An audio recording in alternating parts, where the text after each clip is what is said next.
Praise the Lord. परमेश्वर के नाम की महिमा होवे. We welcome you all once again in the sweet and blessed name of our Lord and Savior Jesus Christ for this meeting. फिर से हम सब आपको प्रभु यीशु मसीह के धन्य नाम में हम स्वागत करते हैं. Today I am standing before you. It is purely because of the grace of God. आज मैं यहाँ पर खड़ा हूँ, ये केवल परमेश्वर का फजल है, अनुग्रह है. His grace faileth not. उसका अनुग्रह कभी हारता नहीं है. Praise the Lord. प्रभु का महिमा होवे. When we look into the word of God, जब हम परमेश्वर का वचन को ध्यान करते हैं, we are able to see the history of many people. हम कलाम में बहुत से लोगों के इतिहास के बारे में हम We ध्यान are देते हैं. able to see what the Lord had done in their life, how their life were changed. परमेश्वर उनके जिंदगी में क्या किया और परमेश्वर उनकी जिंदगी को कैसे बदला, उसके बारे में हम पवित्र कलाम में देखते हैं. But in book of Acts of the Apostle, we are able to see about a young man who was really zealous for God, who was faithful to all what he knows about God. हम प्रेरितों के काम में ऐसे एक शख्स के बारे में पढ़ते हैं जो एक जवान व्यक्ति था और जैसा परमेश्वर के बारे में जानता था उसके अनुसार बड़ा वफादार व्यक्ति था. He was faithful to his faith. He was blameless according to his law, what he knoweth. अपने विश्वास के अनुसार वो वफादार था और जो सच्चाई उसके नियम के अनुसार वो जानता था, व्यवस्था के अनुसार जानता था, उसके लिए वो विश्वास योग्य था. Whatever comes against his faith, against his law which he knew, he was hating. और उसके उस विश्वास और उस नियम के खिलाफ जो कोई बातें आता था उसका वो नफरत करता था. Especially he was hating a group of people who were calling in the name of Jesus. खास तौर से इस प्रकार के लोग जो यीशु मसीह के नाम को पुकारते थे उनका वो खिलाफत करता था. He was belonging to the place called Tarsus, but in Jerusalem he started destroying the people who were following Jesus. और वो तरसुस शहर का था, लेकिन यरूशलेम में जो लोग यीशु मसीह के नाम को मानते थे उनको नाश करने के लिए वो तैयार था. Now he was not satisfied with that place. He wanted to destroy this faith. वो उस जगह से तृप्त नहीं था, लेकिन वहां पर रहने वाले लोग जो उस प्रकार के अलग ईमान को मानते थे उनको नाश करने के लिए चाहता था. Now with a special permission from the higher authorities, he is going towards the place called Damascus. और ऊंचे अधिकारियों के उस आदेश के अनुसार या उनके अनुमति के अनुसार वो यरूशलेम में ऐसे लोगों को बर्बाद करने, नाश करने जा रहा था. He was a dynamic young man with a great zeal for his faith. वो एक बहुत ही शूरवीर जवान अपने विश्वास के लिए पराक्रमी था. He was thinking he was pleasing God. अब वो सोचता था कि अपने खुदावन को वो प्रसन्न कर रहा है. He was thinking he was doing everything to please God. और वो सोचता था कि वो जो कुछ करता है उसके द्वारा अपने परमेश्वर को प्रसन्न कर रहा है. With a great hope and great zeal, he was journeying towards Damascus. बड़े उम्मीद के साथ और बड़े गैरत के साथ उस दमास्कस की ओर वो सफर कर रहा था. Just before reaching the city, a great light shined around him. और उस शहर में पहुंचने से पहले, थोड़े देर पहले, एक बहुत बड़ी रोशनी उसके चारों ओर आ पड़ी. Later he is writing, a great light which is powerful than the sun. और एक ऐसा ज्योति जो बहुत ही बड़ा था, सूरज से ज्यादा चमकदार था, उसके चारों ओर आ As he गया. saw the light, he is falling from the conveyance in which he was traveling. He had fallen down. His outward eyes became blind. और जैसे ये तेज रोशनी उसके ऊपर आ पड़ी तो जिस चीज के ऊपर वो सफर कर रहा था उसके ऊपर से वो नीचे गिर पड़ा और बाहरी तौर से वो अंधा हो गया. He became a strong man, a man who had got great willpower, one who had all abilities in his life. वो एक बहुत बड़ा बलवान व्यक्ति था और अपने अंदर ही बहुत ही होशियार और सारे कामयाबियों से भरा हुआ जबरदस्त मनुष्य था. History says he was one of the learned person on those days. इतिहास कहता है कि उस जमाने में वो काफी पढ़ा लिखा एक ऐसा व्यक्ति था. He was belonging to one of the richest family of those days. उस जमाने में वो सबसे धनवान परिवार का था. According to faith, he was a Pharisee. वो अपने विश्वास के अनुसार एक फरीसी. He was a leader of his group. और उसके उस झुंड का वो लीडर था.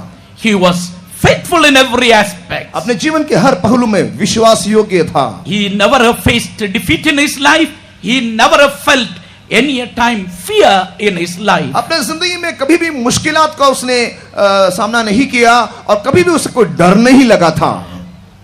So far, he thought he was the one who overcometh everything. अब तक वो यही सोचता था कि मैं सारे बातों के ऊपर फतह पाने वाला ऐसा कामयाब व्यक्ति हूं। I am blameless according to law. Nobody can condemn me. मैं व्यवस्था के अनुसार निष्पाप हूं, मुझे कोई दोषी नहीं ठहरा सकता है। I am perfect according to my faith. मेरे विश्वास के अनुसार मैं तो कामिल हूं।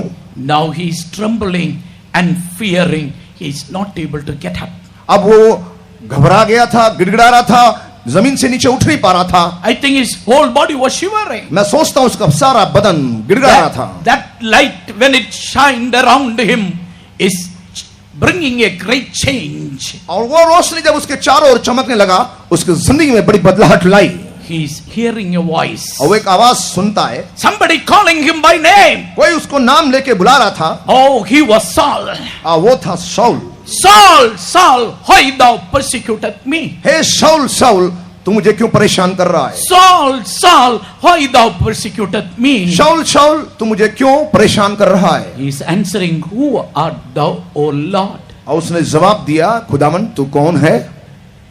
Who art thou, O Lord? प्रभु तू कौन है? I am that Jesus whom thou persecutest. मैं वही यीशु हूं जिसको तू सताता है। Dashing against the pricks, it is hardened you. Dashing against the thorns, it is hardened you. और वो उसको से ये भी बोला गया कि कांटों के खिलाफ लात मारना उसके लिए खतरा है। Lord, what do you want me to do? तू क्या चाहता है, मैं तेरे लिए क्या करूं? He had a goal in his life. उसकी जिंदगी में एक लक्ष्य था। With a great aim and plan, he was going to Damascus. बड़े लक्ष्य और उद्देश्य के साथ वो दमास्क की ओर जा रहा था। There he is hearing somebody calling him by name. वहां पर उसको कोई नाम लेके बुला रहा है। Saul, Saul, why thou persecutest me? हे साउल, साउल, तू मुझे क्यों सताता है? Dear brother, dear sister, अजीज भाई बहन, all who are gathered here this evening, there is a God who knoweth you by name. यहां पर जमा होकर आए हुए सारे अजीजों, हमारा एक ऐसा परमेश्वर है जो हम हर एक का नाम जानता है। He said, I am Jesus who knoweth you. वो कहता है, मैं वही यीशु हूं जो तेरे को जानता है। I know everything of your life. I know in and out of your life. I know your position. I know your problem. I know all your suffering. वो आपसे कहता है कि मैं तुझे अच्छी तरह जानता हूं, तेरे अंदर बाहर, तेरे समस्याएं, तेरे स्थान, पदवी इत्यादि सब में जानने वाला परमेश्वर हूं। Saul asked, who art thou, O Lord? शाऊल ने ऐसा सवाल किया, प्रभु तू कौन है? Lord, who art thou, O Lord? ए प्रभु तू कौन है? I am that Jesus whom thou persecutest. मैं वही यीशु हूं जिसको तू सताता है। I am that Jesus whom thou persecutest. वही यीशु मैं हूं जिसको तू सता रहा A है। great confusion is going on in his heart. Who is this Jesus? Whom am I persecuting? उसके दिल में बड़ा घबराहट से आ गई, वो यीशु कौन है जिसको मैं ऐसे सता रहा हूं? Is he God and Lord of my life? क्या वो If he want to change his life, my life? क्या वो मेरा जीवन का प्रभु और मालिक है? क्या वो मेरे जीवन को बदलना चाहता है? He is asking, what you want me to do, O Lord? और वो ऐसा सवाल पूछता है, प्रभु मैं तेरे लिए क्या करना है? As soon as he heard the voice calling him by name, why you persecute me? It is hard to dash against the pricks. और जब उससे ये पूछा गया कि तू मुझे क्यों सताता है, कांटों के खिलाफ टक्कर लेना तेरे लिए मुश्किल है, ऐसे जब उसे बोला गया, He is telling, Lord, what do you want me to do? और वो ऐसा सवाल पूछता है, प्रभु तू मेरे बारे में क्या चाहता है? What do you want me to do? मैं तेरे लिए क्या करूं? तू क्या चाहता है? That voice is telling, arise वो आवाज कहता है, तू उठ tonight. आज रात। Dear brother, dear sister, प्यारे भाई बहन, you might have fallen from the grace of God. आप परमेश्वर के फजल से गिर गए होंगे। That true light which can make everyone to shine is willing to shine upon you tonight. वो रोशनी, वो ज्योति जो हर एक मनुष्य को रोशन कर सकता है, आज रात आपके ऊपर चमकना चाहता है। You may be blind आप अंधे हो, in belief. You may be in a place where you are confused and troubled. आप अंधे होंगे, घबराए हुए चारों तरफ से परेशानी में होंगे, But tonight, लेकिन आज रात that light wants to shine upon your heart. वो रोशनी आपके दिल के गहराई में चमकना चाहता It है। can take away all darkness of your life. आपके जिंदगी के सारे अंधकार को वो दूर करना चाहता है। It can remove darkness and give you marvelous light वो आपके- and change you completely. वो आपके जिंदगी के सारे अंधकार को दूर करके अद्भुत ज्योति के द्वारा आपकी जिंदगी को बदलने के लिए चाहता है। When that light shined around Saul, he forgot all his plan, all his ways, all his wickedness. और जो वो तेज रोशनी शाऊल के चारों तरफ जब चमका, अपने रास्ते को, अपने मर्जी को, अपने उद्देश्य को भूल बैठा। Because of sin, we are going down and down in the miry clay. गुनाह की वजह से देखिए हमारा जीवन नीचे दस्ता दस्ता जा रहा है। You are trying to come up and try to please God and to do His will, but you are going down in the miry clay of sin. आप तो कोशिश कर रहे हैं उस दलदल से बाहर आने के लिए, ऊपर उठने के लिए, लेकिन आप बार बार डूबते डूबते जा रहे हैं। Tonight, आज रात He wants to lift you up.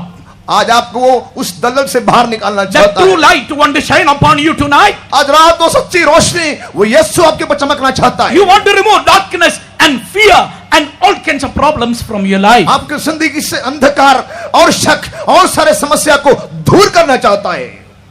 Now everything is changed in Saul's life. अब देखिए शाऊल की जिंदगी में सब कुछ बदल गया है। He didn't know what to do.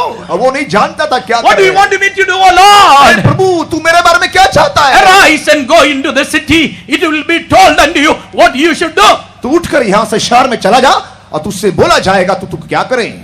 Today, आज God have a plan about your life. परमेश्वर को आपकी जिंदगी के बारे में एक मकसद है। You might have come with different plans. आप कई योजनाओं के साथ आए होंगे। You might have come here with wicked thoughts. आप दुष्ट विचारों के साथ यहाँ आए होंगे। But today, लेकिन आज this night, आज रात that light want to change you completely. वो ज्योति आपके जीवन को पूरा बदलना चाहता है।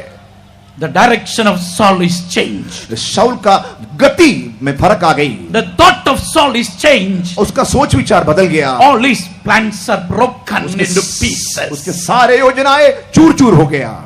Tonight, आज रात will you ask that God, Lord, what do you want me to do in my life? आप भी उस खुदावंद से ऐसे पूछेंगे, प्रभु तू मेरे बारे में क्या चाहता है, मैं क्या करना है। He was, with the help of others, he came into the city. औरों के सहायता के द्वारा वो शहर में आ गया He didn't know what to do. और वो नहीं जानता था क्या करें। No thirst, भूख no, प्यास नहीं है, no hunger. कोई भूख नहीं है, He is sitting alone. वो अकेला बैठा हुआ। He is sitting alone with that God who met with him on the way. और वो परमेश्वर जिसने उसे रास्ते से मुलाकात किया उसके साथ अकेला यूं बैठा हुआ है। He is crying for all your folly.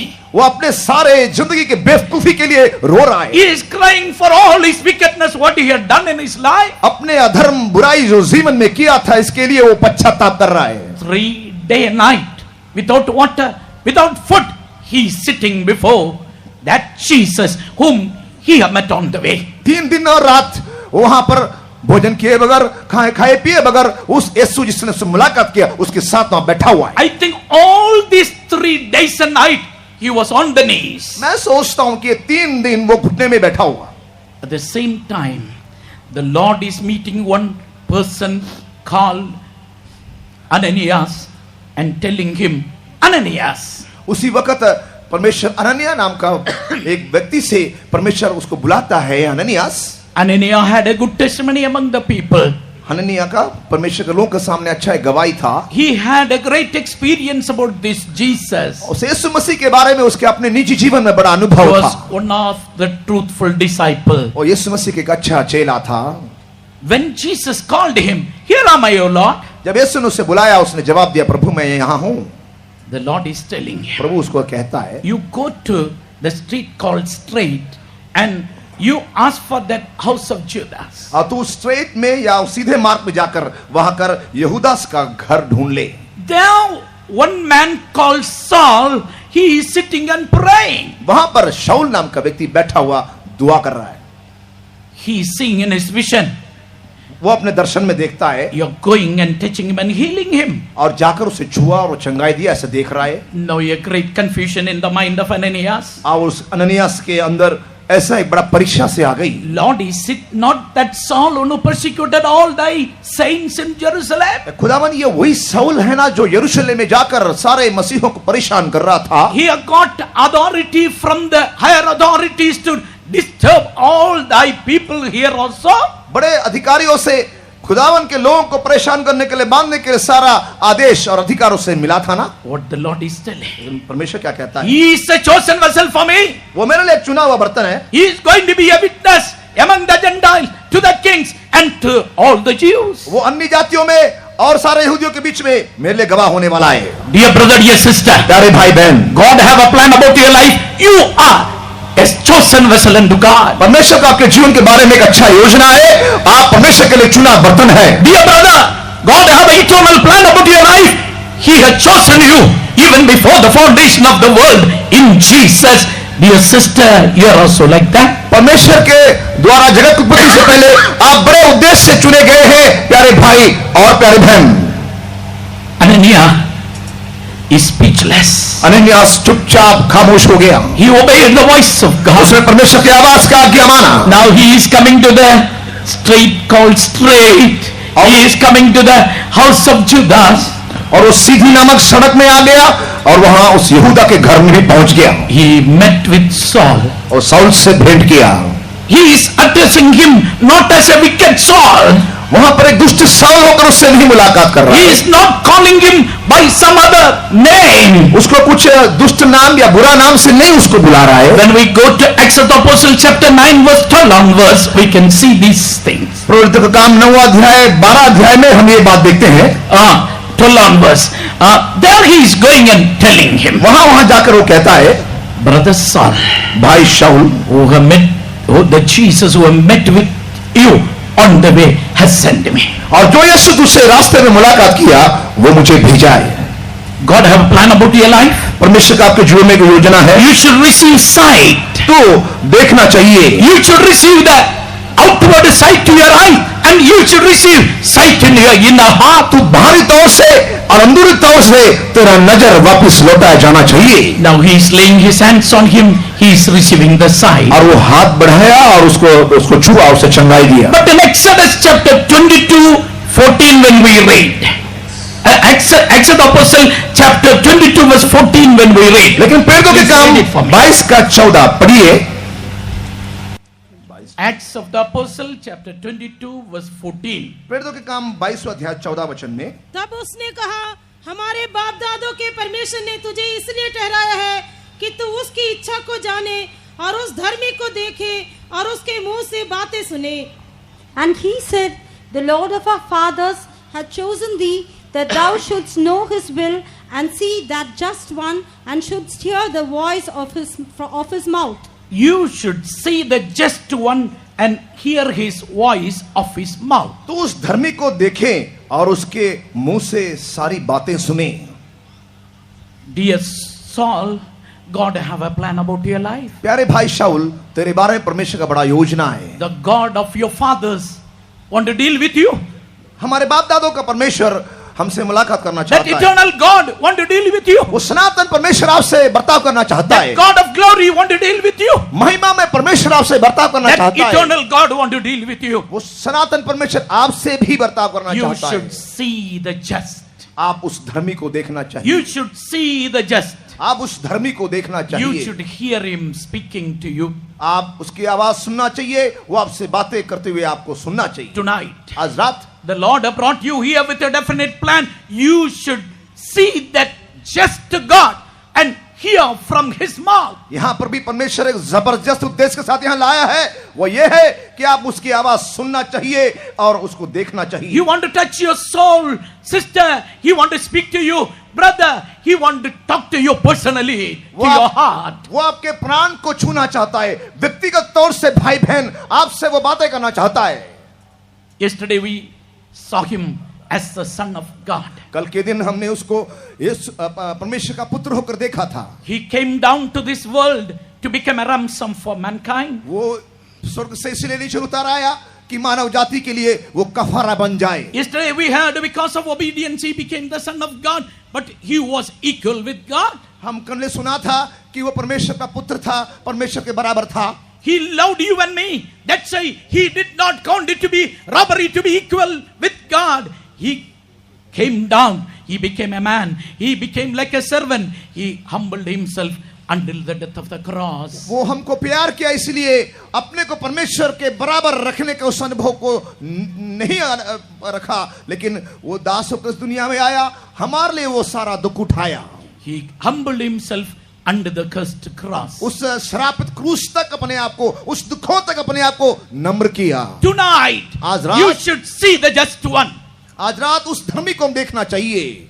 Before that, उससे पहले when you look to that just one, उस धर्मी की ओर जब आप देखते हैं, your heart will be open. आपका दिल खुल जाएगा. When he saw that light, the thought and the life of Saul was changed. और जब वो रोशनी उसके ऊपर आ गया, ओ जो सारा उसका दिल, उसका जीवन बदल गया. What was the meaning of Saul? शाऊल का अर्थ क्या है? Full form of Saul we can take this way. शाऊल का फुल फॉर्म इस तरह से लिया जाएगा. Satan's authority upon life. अंग्रेजी में Satan's authority upon life, यानी जीवन के ऊपर शैतान का पूरा कब्जा. Today you want to lead a holy life. आज एक पाक जीवन आप बिताना चाहते हैं. You want to follow the Lord wherever he wants you to go.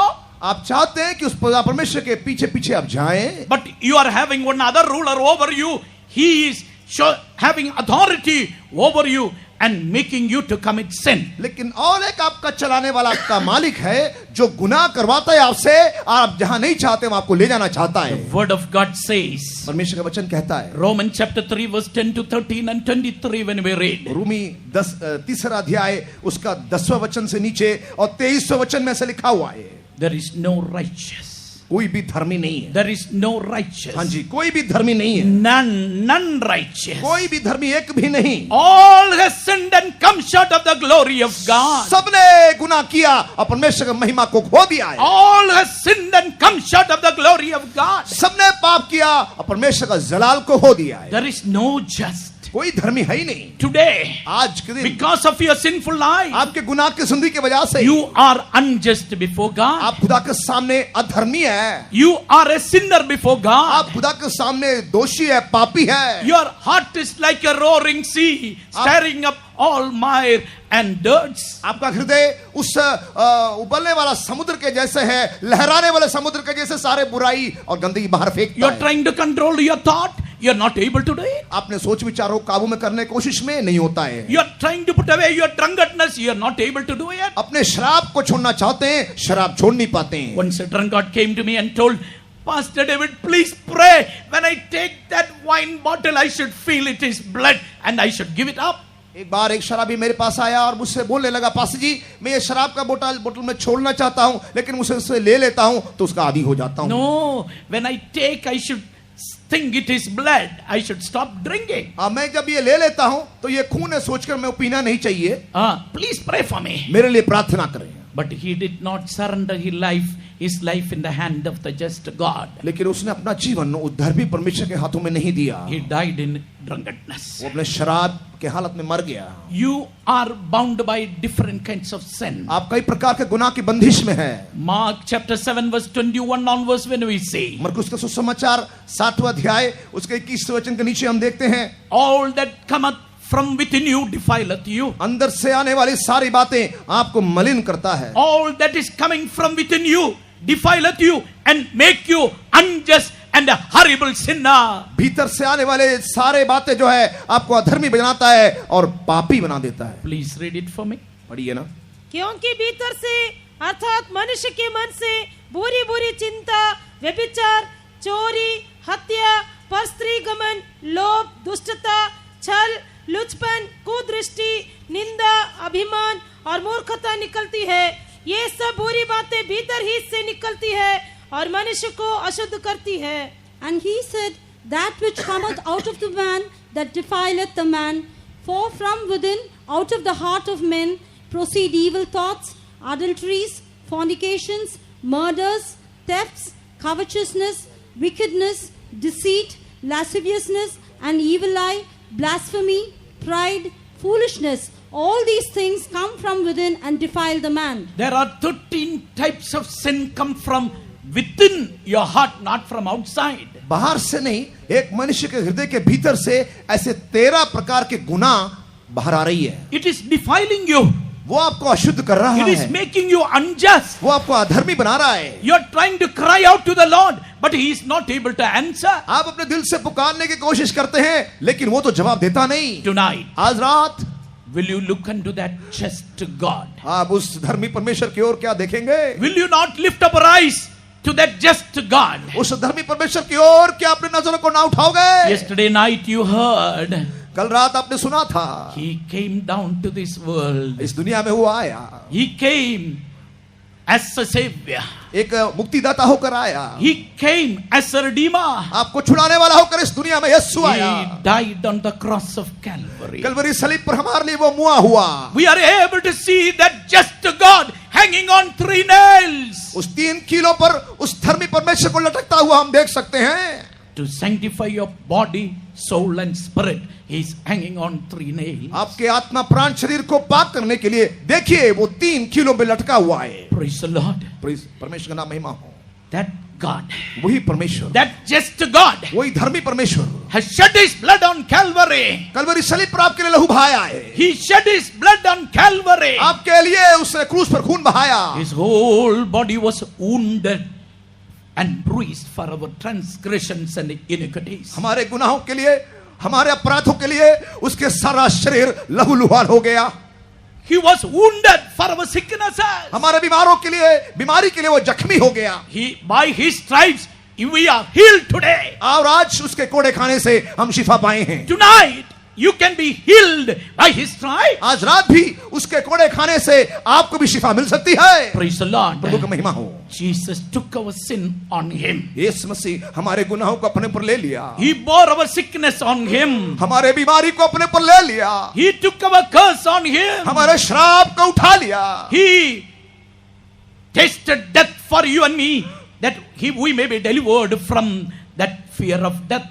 मुझे और आपको उस मौत के डर से छुड़ाने के वास्ते यीशु ने मौत को चख लिया। Are you possessed by the demon powers? Jesus crushed the head of Satan on Calvary. क्या आप शैतान के बंधुआई में हो? उस शैतान के सामर्थ को नाश करने के लिए यीशु मसीह क्रूस पर उसका सिर को कुचल दिया है। Ananias is telling, Brother Saul, you should see the just one. अननिया कहता है तू उस धर्मी को देखना है, You should see the just one. उस धर्मी को तू देखना चाहिए। He want to talk to you.